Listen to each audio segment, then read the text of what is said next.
অপমানকারীর মুখ বন্ধ করা কার্যকারী উপায়। আত্মসম্মান রক্ষার 6টি শক্তিশালী কৌশল। আমাদের চারপাশে এমন কিছু মানুষ সবসময় থাকে যারা সুযোগ পেলেই অপমান করে, খোঁচা দেয়, তুচ্ছতাচ্ছিল্য করে। এটা হতে পারে অফিসের সহকর্মী, আত্মীয় স্বজন কিংবা আপনার পরিচিত কেউ। এমনকি সোশ্যাল মিডিয়াতেও কেউ আপনাকে ট্রোল করতে পারে। এখন প্রশ্ন হলো, আপনি এসব মানুষকে কিভাবে সামলাবেন? রেগে যাবেন, উল্টে অপমান করবেন, নাকি চুপ থেকে সহ্য করবেন? না, এগুলোর কোনোটাই দীর্ঘমেয়াদী কাজ করে না। বরং নিচের 6টি কার্যকারী স্ট্র্যাটেজি আপনার আত্মসম্মানকে রক্ষা করবে। 1. চুপ থাকুন। অপমান শুনে তৎক্ষণাৎ প্রতিক্রিয়া দেখানো মানে তাদের ইন্ধন যোগানো। অপমানকারী চাই আপনি কষ্ট পান, আপনি রেগে যান, কারণ এতেই তারা মজা পায়। তাহলে কি করণীয়? চুপ থাকুন, কিন্তু চোখে মুখে যেন আত্মবিশ্বাস ফুটে ওঠে। মুচকি হাসুন, প্রতিক্রিয়া না দিয়ে নীরবে প্রতিরোধ গড়ুন। এতে অপমানকারী নিজেই বিব্রত হবে। 2. অপমানকে জ্বালানি বানান। সফলতা দিয়ে নিজের জবাব দিন।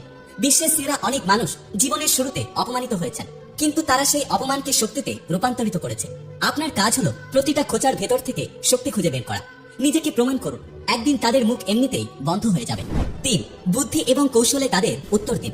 সবসময় চুপ থাকাটাও সঠিক নয়। কিছু ক্ষেত্রে এমন জবাব দিন যাতে অপরপক্ষ বুঝে নেয় আপনি মানুষটা সাধারণ নন। 4. দূরত্ব বজায় রাখুন। মানসিক শান্তির জন্য সব মানুষের মতামত গুরুত্বপূর্ণ নয়।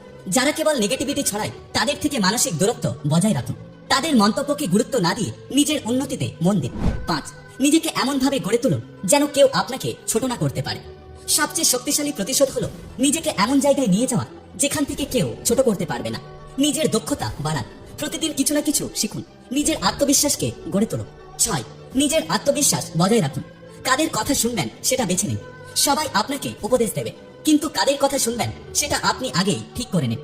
যারা আপনাকে নিরুৎসাহিত করে তাদের নয়, যারা আপনাকে পাশে থাকার সাহস দেয় তাদের কথা শোনার চেষ্টা করুন। আর ভিডিও শেষে এই কথাগুলো মনে রাখবেন, অপমান কখনোই আপনাকে ছোট করতে পারে না। যদি আপনি অপমানকে গুরুত্ব দেন তাহলে আপনি মনে কষ্ট পাবেন। তাই অপমানকে গুরুত্ব দেবেন না।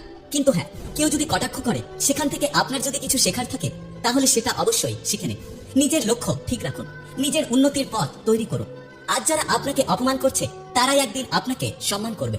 আশা করছি ভিডিও থেকে আপনারা অনেক কিছু জানতে পেরেছেন।